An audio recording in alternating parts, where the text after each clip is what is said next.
ఎందరో త్యాగమూర్తుల త్యాగఫలం ఆంధ్ర రాష్ట్రం. నేడు ఆంధ్రప్రదేశ్లో ప్రజలు సుఖ సంతోషాలుగా ఉన్నారా? ప్రస్తుతం ప్రజల మధ్య ఉన్న కులాల కుంపట్లు ఎవరి కోసం? చంద్రయాన్ రాకెట్ యుగంలో కూడా వర్ణ విభేదాలు దేనికి సంకేతాలు? రాజకీయ పార్టీల నేతలు ఏం చెప్తున్నారు? నేటి కాలంలో ప్రపంచాన్ని శాసించే మన యువత మేధాశక్తి ఏం కోరుకుంటుంది? తెలుసుకోవాలంటే ఆంధ్ర యువగలం. ప్రజల మాటే మా నోట. నమస్కారం, వార్తలకి స్వాగతం. ఈనాటి వార్తా విశేషాలు. ఆంధ్రప్రదేశ్ రాజధాని అమరావతికి శాశ్వత చట్టబద్ధత కల్పించే దిశగా అడుగులు పడింది. పార్లమెంట్ ఉభయ సభల ఆమోదం పొందిన ఆంధ్రప్రదేశ్ పునర్విభజన చట్ట సవరణ బిల్లు 2026 సోమవారం రాష్ట్రపతి భవన్ కు చేరుకుంది. లోక్సభ సచివాలయం ఈ బిల్లును రాష్ట్రపతి ఆమోదం కోసం పంపింది. అమరావతి చట్టబద్ధతపై పార్లమెంట్ లో అత్యంత కీలకమైన ఘట్టం ముగిసింది. లోక్సభ, రాజ్యసభలు సుమారు 5 గంటల పాటు ఈ బిల్లుపై చర్చ జరిగింది. వివిధ పార్టీల సభ్యులు తమ అభిప్రాయాలను వ్యక్తం చేయగా కేంద్ర ప్రభుత్వం బిల్లు ప్రాధాన్యాన్ని వివరించింది. చర్చ అనంతరం ఎలాంటి సవరణలు లేకుండా ఉభయ సభలు ఈ బిల్లు ఏకగ్రీవంగా ఆమోదం తెలిపాయి. ప్రస్తుతం ఈ బిల్లు రాష్ట్రపతి పరిశీలనలో ఉంది. రాజ్యాంగ నిబంధనల ప్రకారం న్యాయ నిపుణులతో సంప్రదింపులు జరిపిన అనంతరం రాష్ట్రపతి సంతకం చేయనున్నారు. ఒకే ఒక రాజధాని, అదే అమరావతి, ఇదే శాశ్వత రాజధాని ఇప్పటికే తీర్మానం చేశాం. అసెంబ్లీలో తీర్మానంతో చట్టబద్ధంగా రాజ్యాంగపరంగా అమరావతికి దృఢత్వం వస్తుంది. ఇంకెవ్వరు టచ్ చేయలేరు. ఇంచు కూడా కదలదు, ఇంచు కూడా కదిలించే పరిస్థితి రాదు. శాశ్వతంగా అమరావతి ద్రోహిగా వైఎస్ఆర్ కాంగ్రెస్ పార్టీ నిలుస్తుంది. కేంద్ర ప్రభుత్వ సహకారంతో పార్లమెంటులో బిల్లు ప్రవేశపెట్టారు. సుమారు 2 గంటల పాటు జరిగిన చర్చలో 11 పార్టీల నుంచి 17 మంది ఎంపీలు పాల్గొన్నారు. ఒక్క వైసీపీ తప్ప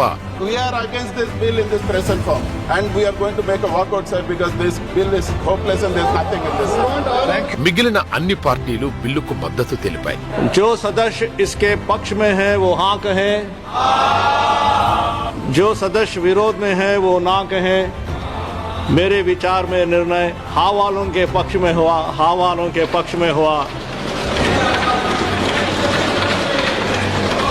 ఫలితంగా 2024 జూన్ 2 నుంచి ఆంధ్రప్రదేశ్ కొత్త రాజధానిగా అమరావతి ఆచరణలోకి వచ్చినట్టు ఆంధ్రప్రదేశ్ పునర్విభజన చట్టం 2014లోని సెక్షన్ 5(2)ని సవరిస్తారు. ముఖ్యమంత్రి చంద్రబాబు నాయుడు తాడిపత్రిలో పర్యటించారు. ఏపీకి ఏకైక రాజధాని అమరావతి అని, ఇక ఎవరు అమరావతిని కదిలించలేరని అన్నారు. వైసీపీ అమరావతిని నాశనం చేయాలని చూస్తే తాము శాసనం చేశామని చెప్పారు. దేశంలోని అన్ని పార్టీలు అమరావతికి మద్దతుగా నిలిచాయని, వైసీపీ ఎంపీలు మాత్రమే వ్యతిరేకించారని విమర్శలు గుప్పించారు. ఆంధ్రప్రదేశ్ రాష్ట్ర ముఖ్యమంత్రి నారా చంద్రబాబు తాడిపత్రిలో జలధార, నీటి భద్రత, సాగునీటి సంఘాల బాధ్యత కార్యక్రమంలో పాల్గొని ప్రసంగించారు.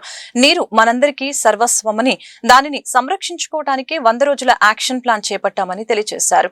ఇంకుడు గుంతలు, చెక్ డ్యాంలు, తుంపర సేద్యం, సూక్ష్మ సేద్యం లాంటి అనేక ప్రయత్నాలు చేసి ముందుకు వెళ్లామని, పంట కుంటలు, కాలువలు, చెరువుల్లో మట్టి తీసి పొలాల్లో వేశామని తెలిపారు. ఎన్టీఆర్ జలసిరి ద్వారా ట్రెంచ్లు, నీరు చెట్టు, నీరు మీరు, నీరు ప్రగతి లాంటి అనేక కార్యక్రమాలు చేపట్టామని, నీటి భద్రత కార్యక్రమంలో రైతులు, సాగునీటి సంఘాల లాంటి భాగస్వాములతో ఈ తరహా కార్యక్రమాన్ని నిర్వహించుకుంటున్నామని తెలియజేశారు. అనంతపురం జిల్లాలో నీటిని సద్వినియోగం చేసుకోవాలని డ్రిప్ ఇరిగేషన్ కార్యక్రమం తీసుకువచ్చామని అన్నారు. మైక్రో ఇరిగేషన్ పై గతంలో ఇచ్చిన నివేదికే ప్రామాణికంగా మారి దేశంలో అంతా వినియోగించే పరిస్థితి వచ్చిందని తెలియజేశారు. హార్టికల్చర్ లో దేశంలో అగ్రస్థానంలో ఉన్నామని చెప్పుకొచ్చారు. ఇప్పుడు కూడా యాడికి మండలం వెనుకబడి ఉంది. ఆ యాడికి మండలాన్ని సస్యశ్యామలం చేసే బాధ్యత, పూర్తిగా నీళ్లు ఇచ్చే బాధ్యత ప్రభుత్వం తీసుకుంటాం. ఈరోజు మీరు చూస్తే మొత్తం రాష్ట్రం ఒక ఖరీఫ్కి 547 టీఎంసీ కావాలి, రబీకి 343 టీఎంసీలు కావాలి, మొత్తం 890 టీఎంసీలు కావాలి, పరిశ్రమలకు 28 కావాలి, త్రాగునీటికి 157 కావాలి.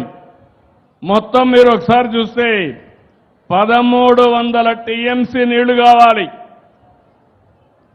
వర్షం ద్వారా నీళ్లు వస్తాయి. పై నుంచి వర్షాలు పడితే నదుల ద్వారా నీళ్లు వస్తాయి. ఈరోజు మీరందరూ గుర్తుపెట్టుకోవాల్సింది ఈ సంవత్సరం 74 టీఎంసీ నీళ్లు అనంతపురం తీసుకొచ్చామంటే ఒక పక్కన పోలవరం దగ్గర గోదావరి నుంచి పట్టిసీమ కట్టాం. పట్టిసీమలో నీళ్లు లిఫ్ట్ చేసి నేరుగా కృష్ణా డెల్టాకు తీసుకొచ్చాం. కృష్ణా డెల్టాలో వాడే నీళ్లు, రబీకి ఖరీఫ్కు వాడే నీళ్లు అక్కడ సేవ్ చేసి ఆ నీళ్లు రాయలసీమకు మళ్లించాం. రాయలసీమని ఈరోజు రత్నాలసీమగా తయారు చేసే కార్యక్రమానికి శ్రీకారం చుట్టాం. అంటే ఓసారి మీ అందరిలో ఆలోచన రావాలి. దేశంలోనే తక్కువ వర్షపాతం పడే రెండో జిల్లా అనంతపురం జిల్లా. అలాంటి జిల్లా ఈరోజు తెలుగుదేశం పార్టీ చూపించిన చొరవ, ఎన్డీఏ చేసే కార్యక్రమాలతో దేశంలోనే ఎక్కువ పళ్ళు కూరగాయలు పండించి ఒక సంపన్నమైన జిల్లాగా అనంతపురం జిల్లా తయారు చేసే బాధ్యత ఈ ప్రభుత్వం తీసుకుంటాం. దీనికి ప్రధానం నీళ్లు. మీరు ఒకటి గుర్తుపెట్టుకోవాలి. ఈరోజు నేను అందరిని మిమ్మల్ని అడుగుతున్నా, ఒకప్పుడు కరెంటు ఛార్జీలు పెంచుతూనే ఉండేవాళ్ళు. 8 సార్లు పెంచారు. 1924లో 1,25,000 కోట్ల రూపాయలు డిపార్ట్మెంట్ల అప్పుల్లో పెట్టారు. ఈరోజు ఈ ప్రభుత్వం వచ్చిన తర్వాత సమర్థతో పనిచేస్తున్నాం. నగరంలో ఏర్పాటు చేసిన శ్రీ సాయి చేనేత కాటన్ అండ్ సిల్క్ ఎక్స్పో కనువిందు చేస్తుంది. కొండపల్లి, ఏటికొప్పాక చెక్కబొమ్మలు, హైదరాబాదు మంచి ముత్యములు, Sarangapur wooden ware, black metal మొదలగు హస్తకళ వస్తువులతో డ్వాక్రా మరియు చేనేత ఉత్పత్తుల ప్రదర్శన నగరంలో ఏర్పాటు చేశామని ఎక్స్పో నిర్వాహకులు తెలిపారు. ఈ ఎక్స్పో ఈ నెల 19 వరకు కొనసాగుతుందని నగరవాసులు ఈ అవకాశాన్ని సద్వినియోగం చేసుకోవాలని కోరారు. కొండపల్లి, ఏటికొప్పాక చెక్కబొమ్మలు, హైదరాబాద్ మంచి ముత్యములు, Sarangapur wooden ware, black metal మొదలగు హస్తకళ వస్తువులతో డ్వాక్రా మరియు చేనేత ఉత్పత్తుల ప్రదర్శన శ్రీ సాయి చేనేత కాటన్ అండ్ సిల్క్ ఎక్స్పో నగరంలోని స్టెల్లా కాలేజ్ ఆడిటోరియం నందు ప్రారంభమైంది. ఈ సందర్భంగా ఎక్స్పో నిర్వాహకులు మాట్లాడారు. గత కొన్ని సంవత్సరాలుగా విజయవాడ నగరంలో శ్రీ సాయి చేనేత కాటన్ అండ్ సిల్క్ ఎక్స్పోను ఏర్పాటు చేస్తున్నామని, నగరవాసులే కాకుండా విజయవాడ నగరం చుట్టుప్రక్కల ప్రాంతాల వారు కూడా ఈ ఎక్స్పోను సందర్శించారని తెలియజేశారు. కొండపల్లి, ఏటికొప్పాక చెక్కబొమ్మలు, హైదరాబాద్ మంచి ముత్యములు, Sarangapur wooden ware, black metal మొదలగు హస్తకళ వస్తువులతో డ్వాక్రా మరియు చేనేత ఉత్పత్తుల ప్రదర్శన ఈ నెల 19 వరకు కొనసాగుతుందని నగరవాసులు ఈ అవకాశాన్ని సద్వినియోగం చేసుకోవాలని కోరారు. నా పేరు గోవిందు, మాది మంగళగిరి అండి. ఇక్కడ విజయవాడలోని ఎన్టీఆర్ సర్కిల్లో గల ఇక్కడ పంటకాల రోడ్లో మేరీ స్టెల్లా ఇండోర్ స్టేడియం నందు శ్రీ సాయి చేనేత cotton and silk expo Mela ఇక్కడ మేము ప్రారంభించడం జరిగిందండి. ఈ ప్రారంభం ఈ ఏప్రిల్ నెల 1వ తేదీ నుంచి ఏప్రిల్ 19వ తేదీ వరకు కొనసాగుతుందండి. ఈ ప్రదర్శనలో భాగంగా చేనేత వస్త్రాలు ఇక్కడ మనం ప్రదర్శిస్తున్నామండి. ఈ ప్రదర్శనలో భాగంగా చేనేత వస్త్రాలు వచ్చేసరికి కలంకారీ శారీస్ అండ్ మెటీరియల్స్, బాగల్పూరి శారీస్, అలాగే మంగళగిరి శారీస్ అండ్ మెటీరియల్స్, అలాగే చీరాల శారీస్ అండ్ మెటీరియల్స్, గద్వాల్ శారీస్, అలాగే కుప్పడం పట్టు saris, Venkatagiri cotton and silk saris, ఇలా అనేక రకాల మన తెలుగు రాష్ట్రాల నుంచే కాకుండా నార్త్ స్టేట్ నుంచి, యూపీ నుంచి బెడ్షీట్లు, మీరట్ బెడ్షీట్లు, యూపీ ఖాదీ వస్త్రాలు, అలాగే బాగల్పూరి శారీస్ అండ్ మెటీరియల్స్, అలాగే కాశ్మీరీ శారీస్, ఇలా అనేక రకాలైన నార్త్ స్టేట్ నుంచి కూడా మనం కొన్ని కలెక్షన్స్ ఇక్కడ మనం కలెక్షన్ చేసి అందుబాటులో ఉంచామండి. కావున విజయవాడ పరిసర మరియు పట్టణ ప్రాంత మహిళలు మరియు పురుషులు విరివిగా విచ్చేసి ఈ చేనేత వస్త్రాలు తిలకించి చేనేత వస్త్రాలు కొనుగోలు చేసి చేనేత కళాకారులకు చేయూతను అందించాలని కోరుకుంటున్నాము. అంతేకాకుండా మహిళలకు మరొక గొప్ప అవకాశం అండి. వారి వద్ద ఉన్న పాత పట్టు చీరలు ఏవైనా ఉంటే కనుక మా మేళాకు తీసుకొచ్చి ఎక్స్చేంజ్లో మళ్ళీ కొత్త పట్టు చీరలు కావాలంటే కొత్త పట్టు చీరలు పొందవచ్చండి. లేదు అంటే కనుక వాటికి విలువ కట్టించుకొని డబ్బు అండి. మన విజయవాడలో చేనేత ఎగ్జిబిషన్ ఏర్పాటు చేయడం జరిగింది. ఈ ప్రదర్శన ఈ నెల ఏప్రిల్ 1 నుంచి ఏప్రిల్ 19వ తారీఖు వరకు ఉంటుంది. ఇది సమ్మర్ సందర్భంగా ఏర్పాటు చేశారండి. ఇక్కడ వివిధ ప్రాంతాలకు చెందిన చేనేత ఉత్పత్తులు చీరాల, మంగళగిరి, వెంకటగిరి, గద్వాలు, పోచంపల్లి, నారాయణపేట అన్ని వివిధ రకాల చేనేత ఉత్పత్తులు, అలాగే టవల్స్, లుంగీలు, bedsheets, tops, jewellery item, bedsheets అన్ని వివిధ ప్రాంతాలకు చెందిన 18 రాష్ట్రాలకు చెందిన కళాకారులంతా చేనేత ఉత్పత్తి ప్రదర్శన అమ్మకం ఏర్పాటు చేశారండి.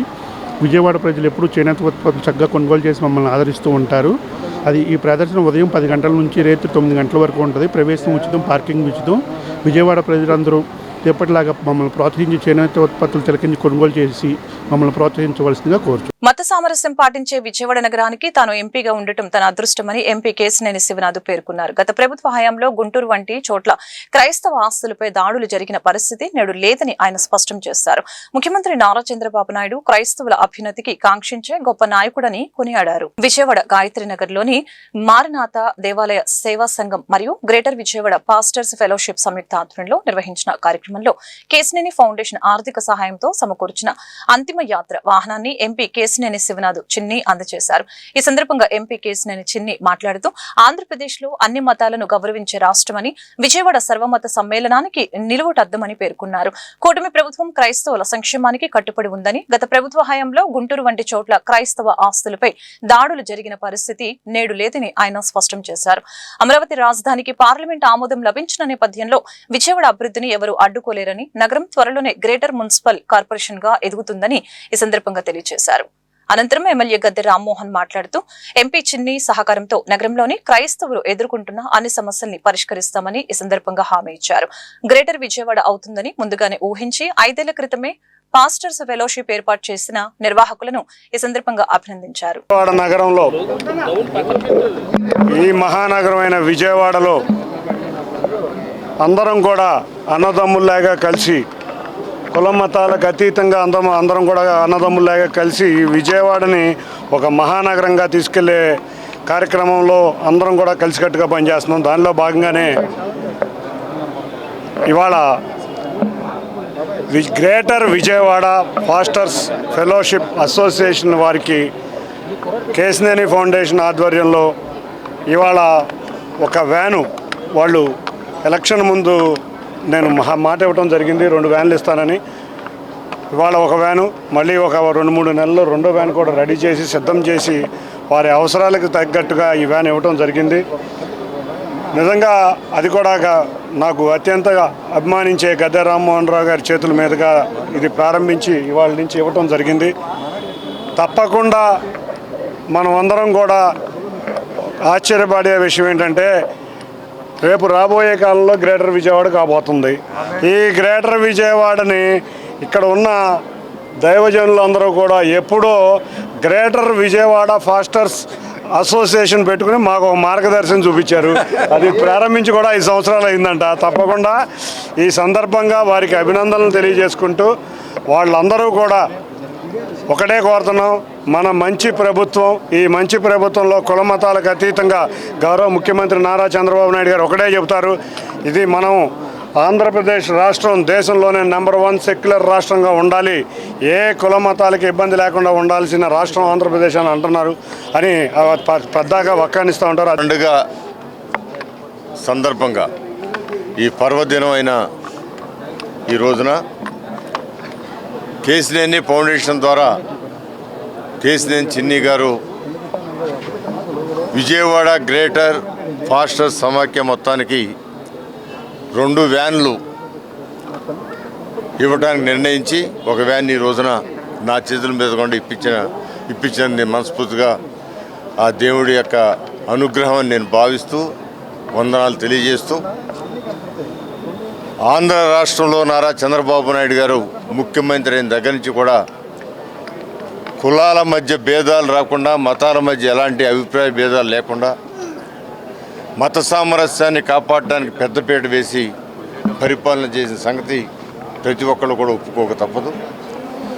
ఎవరికి ఏ సమస్య వచ్చినా మైనారిటీస్ సంరక్షించుకోవాల్సిన బాధ్యత ఉందని చెప్పి భావించే వ్యక్తి నారా చంద్రబాబు నాయుడు గారు. అంతేకాకుండా వాళ్ళ అవసరాలకి ప్రజాప్రతినిధులుగా మన బాధ్యత ఉందని చెప్పి ఆ బాధ్యతని తెలుసుకొని ఆయన యొక్క సూచనల మేరకు ఇలాంటి కార్యక్రమం చేసిన మన ఎంపీ కేశినేని శివనాథ్ చిన్ని గారికి మనస్ఫూర్తిగా నేను వందనాలు తెలియజేస్తూ, ఇలాంటి కార్యక్రమం అనేకమైన చేసే శక్తి ఆ భగవంతుడు ప్రసాదించాలని మేము ఎల్లవేళ కూడా ఎక్కడ ఏ చిన్న చాలా సంతోషకరమైనటువంటి రోజు. ఎందుకంటే ఈ ప్రభుత్వం, కూటమి ప్రభుత్వం అధికారంలోకి రాగానే విజయవాడ పాస్టర్స్ అంటే ముఖ్యంగా గ్రేటర్ విజయవాడ పాస్టర్స్ ఫెలోషిప్స్కి మేము ఇలా వాహనాలు ఇస్తాము. మహాప్రస్థానం అంటే ఎవరైనా చనిపోతే వారిని తీసుకుని వెళ్ళటానికి అని చెప్పి మాట ఇచ్చారు. మన ఎంపీ గారు చిన్ని గారు ఆ మాట ఇచ్చి ఆ మాట నిలబెట్టుకుని ఈరోజు ఎమ్మెల్యే గారు గద్దె రామ్మోహన్ రావు గారిని కూడా తీసుకొచ్చి ఇక్కడ greater Vijayawada pastors fellowship committee meeting అలాగే జనరల్ బాడీ మీటింగ్లో ఈ రోజున ఈ వాహనాన్ని ఇవ్వటం వారిని ఎంతగానో మేము అభినందిస్తూ రానున్న కాలంలో వారిని వారి కుటుంబాలను రాష్ట్రంలోని కూటమి ప్రభుత్వం విబిజీ రామ్జీ పథకాన్ని రద్దు చేసి మహాత్మా గాంధీ జాతీయ గ్రామీణ ఉపాధి హామీ పథకాన్ని యథాతథంగా కొనసాగించేందుకు కేంద్రంపై ఒత్తిడి తీసుకుని రావాలని సిపిఐ రాష్ట్ర కార్యదర్శి గుజ్జుల ఈశ్వరయ్య డిమాండ్ చేశారు. విజయవాడ దాసరి భవన్ నందు నిర్వహించిన మీడియా సమావేశంలో ఆయన మాట్లాడారు. కేంద్రం నిధులు 60%, రాష్ట్రాల వాటా 40% నిధులు కేటాయించననడం ఉపాధి హామీ పథకాన్ని నిర్వీర్యం చేసేందుకేనని తూర్పారపట్టారు. రాష్ట్రాలు 40% నిధులు లేవనే సాకుతో గ్రామీణ పేదలకు పనులు కల్పించలేని పరిస్థితి దాపురిస్తుందని, పట్టణాలకు వలసలు పెరిగి కార్పొరేటర్లకు గ్రామీణ పేదల శ్రమ కారుచౌకగా దొరుకుతుందని చెప్పారు. కేరళ, కర్ణాటక, తెలంగాణ రాష్ట్ర ప్రభుత్వాలు విబిజీ రామ్జీ పథకాన్ని రద్దు చేయాలని అసెంబ్లీలో తీర్మానం చేసి కేంద్రానికి పంపాయని, ఏపీ అసెంబ్లీలో కూడా మహాత్మా గాంధీ జాతీయ గ్రామీణ ఉపాధి హామీ పథకాన్ని యథాతథంగా కొనసాగించాలని తీర్మానం చేయాలని ఆయన డిమాండ్ చేశారు. డి రాజా గారు, అదేవిధంగా సిపిఐ జాతీయ నాయకులు కె నారాయణ గారు, సిపిఐ జాతీయ కార్యదర్శి యానీ రాజా గారు, సిపిఐ జాతీయ కార్యవర్గ సభ్యురాలు అక్కినేని వనజ గారు, అదేవిధంగా వ్యవసాయ కార్మిక సంఘానికి సంబంధించినటువంటి ఇతర పార్టీ నేతలంతా కూడా ఈ పాదయాత్రలో ప్రత్యక్షంగా వారు పాల్గొనడమే కాకుండా ఈ పాదయాత్రకు సంఘీభావంగా సిపిఎం రాష్ట్ర కార్యదర్శి వి శ్రీనివాసరావు గారు, వైఎస్ఆర్ కాంగ్రెస్ పార్టీ మాజీ మంత్రివర్యులు సాకే శైలజానాథ్ గారు, కాంగ్రెస్ పార్టీ సీనియర్ నాయకులు రఘువీరారెడ్డి గారు, అదేవిధంగా పిసిసి అధ్యక్షురాలు షర్మిల గారు, ఇతర లెఫ్ట్ పార్టీలంతా కూడా ఈ పాదయాత్రకు సంఘీభావంగా పాల్గొనబోతూ ఉన్నారు. ముఖ్యంగా కేంద్ర ప్రభుత్వం నరేంద్ర మోడీ గారు వాస్తవాలను అంగీకరించకుండా కార్పొరేట్ సంస్థలకు పనికి వచ్చేటువంటి కారు చౌకగా దొరికేటువంటి కూలీలను తయారు చేసుకునేటువంటి లక్ష్యంతో ఈ పథకానికి తూట్లు పొడుస్తూ ఉన్నాడు.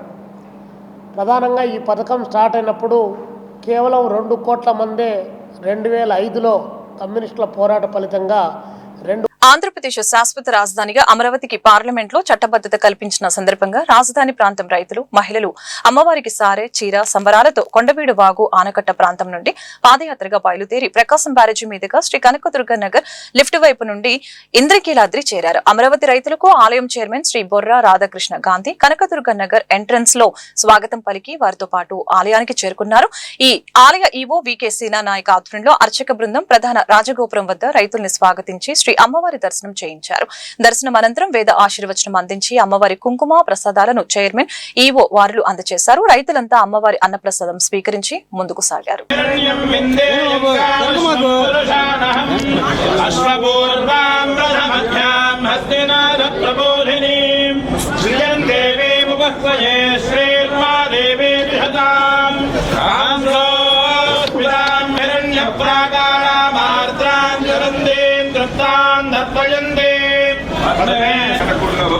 కష్టం వచ్చినా, బాధ వచ్చినా, దుఃఖం వచ్చినా, మనోవేదనకు గురైన ఆ ముగ్గురమ్మల మూలపుటమ్మని దర్శించి మా మొరను ఆలకింపజేసి ఉపశమనం పొందటం ఈ ప్రాంత ప్రజలకు ఆనవాయితీ.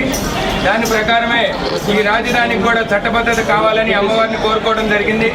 దానికి అన్ని రకాల మార్గాల్ని సుగమం చేసి దేశవ్యాప్తంగా కూడా అమరావతి ఆంధ్రప్రదేశ్ రాజధానిగా ఉంటుందని భావించేటట్లు చేసి అందరి మద్దతు పొంది ఈరోజు ఆ యొక్క అమరావతి రాజధానికి చట్టబద్ధత వచ్చింది. దాని నిమిత్తం మేము కోరిన మీదట చైర్మన్ గారు బొర్రా రాధాకృష్ణ గారు, అదేవిధంగా ఈవో గారు సీనా నాయక్ గారు మమ్మల్ని సాదరంగా ఆహ్వానించి, ఎందుకంటే ఈ రాష్ట్రం సౌభాగ్యంగా ఉండటానికి మీ వంతు కర్తవ్యం ఉంది కాబట్టి మీకు అమ్మవారి కృపని మీ మీద ఉంటుంది కాబట్టి మిమ్మల్ని సాదరంగా ఆహ్వానిస్తామని చెప్పి మాకు ఈ విధంగా దర్శన ఏర్పాట్లని అదేవిధంగా తీర్థ ప్రసాదాలను అందించినటువంటి చైర్మన్ గారు బొరా రాధాకృష్ణ గారికి, ఈఓ గారు సేనా నాయక్ గారికి, అమరావతి రాజధాని ఐక్య కార్యాచరణ అదేవిధంగా సిబ్బందికి, పూజారుల గారికి, అదేవిధంగా మీడియా మిత్రులందరికీ కూడా అమరావతి రాజధాని ఐక్య కార్యాచరణ సమితి తరఫున పేరు పేరున ప్రతి ఒక్కరికి హృదయపూర్వక ధన్యవాదాలు తెలియజేసుకుంటా ఉన్నాం. యేసుక్రీస్తు బోధించిన ప్రేమ, క్షమ, సమాధాన సందేశాన్ని ప్రతి ఒక్కరూ తమ జీవితాల్లో ఆచరించాలని క్రీస్తు సహవాసం ప్రార్థనా మందిరం సంఘ కాపరి బ్రదర్ కేఆర్ రాజు తెలిపారు. సమాజంలో కలహాలు, విభేదాలు తొలగి ప్రజలలో పరస్పర ప్రేమ, ఐక్యత, సమాధానం పెరగాలని ఆకాంక్షించారు. ఈస్టర్ పర్వదినాన్ని పురస్కరించుకొని చిట్టినగర్లోని క్రీస్తు సహవాసం ప్రార్థనా మందిరం ఆధ్వర్యంలో ప్రత్యేక ప్రార్థనను నిర్వహించారు. ఈ సందర్భంగా యేసుక్రీస్తు పునరుద్ధరణాన్ని కళ్లకు కట్టినట్లు ప్రతిబింబించేలాగా రూపొందించిన ప్రత్యేక నాటిక స్క్రిప్ట్ కార్యక్రమాన్ని హైలైట్ గా నిలిచింది. యేసుక్రీస్తు సిలువ వేయబడిన ఘట్టం నుంచి పునరుద్ధానం వరకు జరిగిన సంఘటనల్ని హృదయానికి హత్తుకునేలా ప్రదర్శించడంతో ప్రతి ఒక్కరూ భావోద్వేగానికి గురయ్యారు.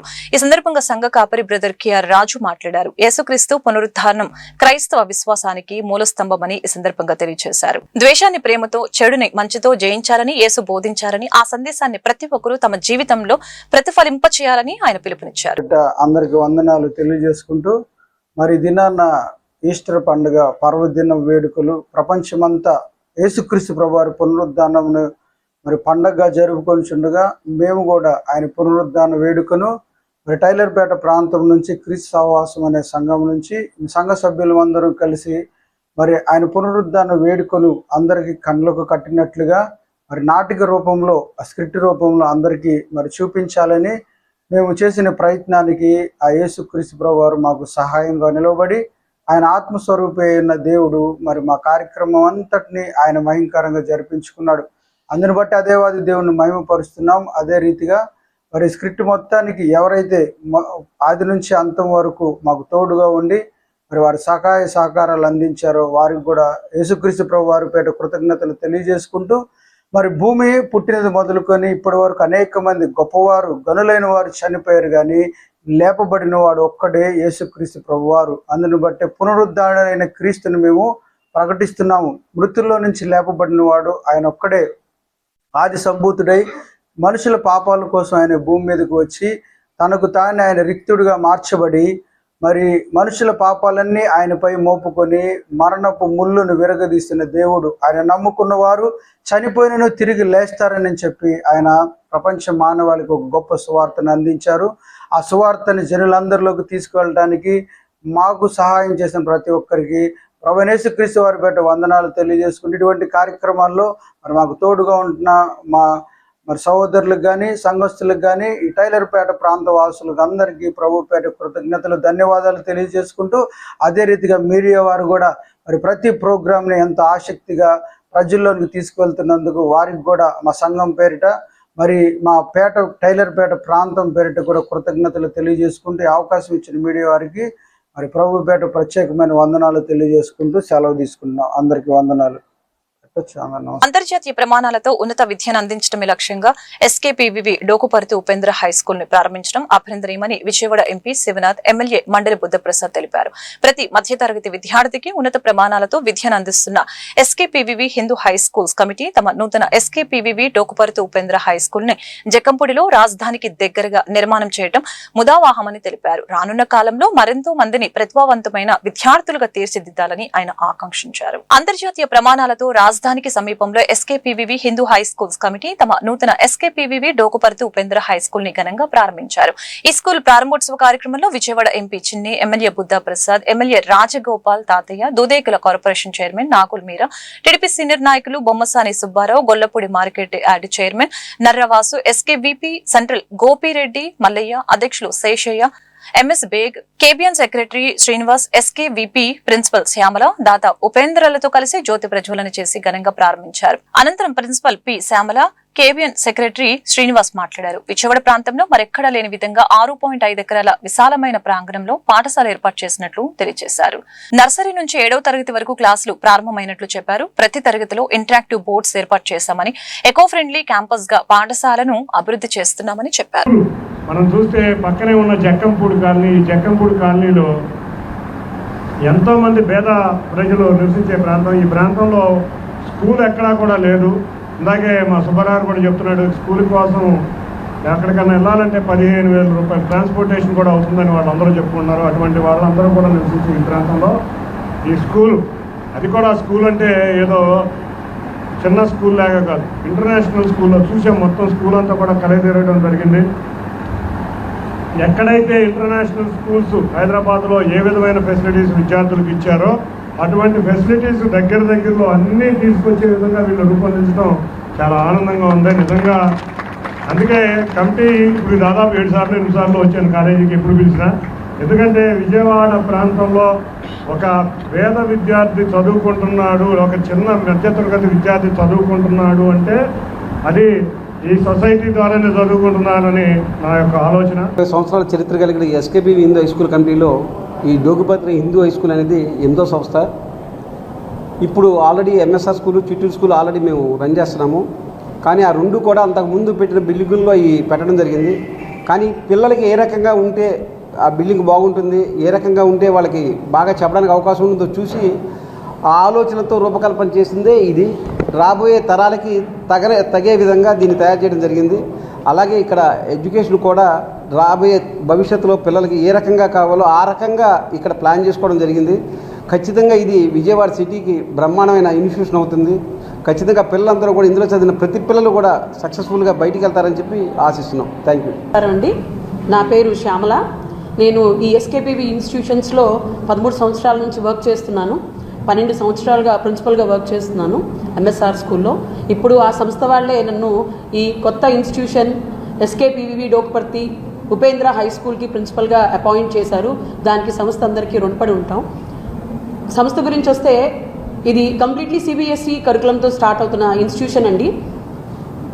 ఓన్లీ ఎడ్యుకేషన్ ఫోకస్ చేయకుండా కరికులంలో పిల్లలకి స్పోర్ట్స్ అండ్ హెల్తీ ఎన్విరాన్మెంట్, మీరు సంస్థను చూసే ఉంటారు. ప్రతి క్లాస్లో కూడా సెంట్రల్ ఏసీ అనేది మెయిన్ కాదండి, గాలి వెలుతురు అనేది పిల్లలకి అందించాలి. పిల్లలు హెల్తీగా పెరగాలి, హెల్త్తో పాటు నాలెడ్జ్. సో ప్రతి స్టూడెంట్కి skill on experience, hand on experience అనేది మా ప్రాముఖ్యత.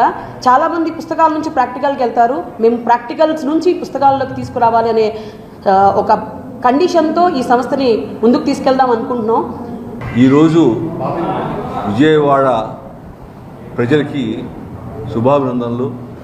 దాదాపు 120 ఏళ్ళుగా విజయవాడ ప్రజలతో మమేకమైనటువంటి మా ఎస్కేపీ సంస్థ ఒక కొత్త స్థాయిలో కొత్త తరానికి తగ్గట్టుగా ఒక స్కూల్ స్టార్ట్ చేసాము సిబిఎస్ఈ సిలబస్తో. అది Doguparthi Upendra high school, SKP Doguparthi Upendra high school. Doguparthi Upendra ఇచ్చినటువంటి దాతృత్వంతో ఈ స్కూల్ మొదలుపెట్టాము. దీని యొక్క ముఖ్య ఉద్దేశం ఏంటని చెప్పంటే, మీ అందరికీ చెప్తుంది ఏంటంటే, ఎస్కేపీ సంస్థ అనేటువంటిది పూర్తి వ్యాపారస్తులు స్టార్ట్ చేసిన సంస్థ. మేమందరూ బతికేది మేమందరం బతికేది సమాజం వలన, మాకు ఇచ్చే సహకారం వలన అవుతున్నాము. అటువంటి మాకు ఈ వార్తలు ఇంతటితో సమాప్తం. మరొక బులెటిన్ మళ్ళీ కలుద్దాం. నమస్కారం.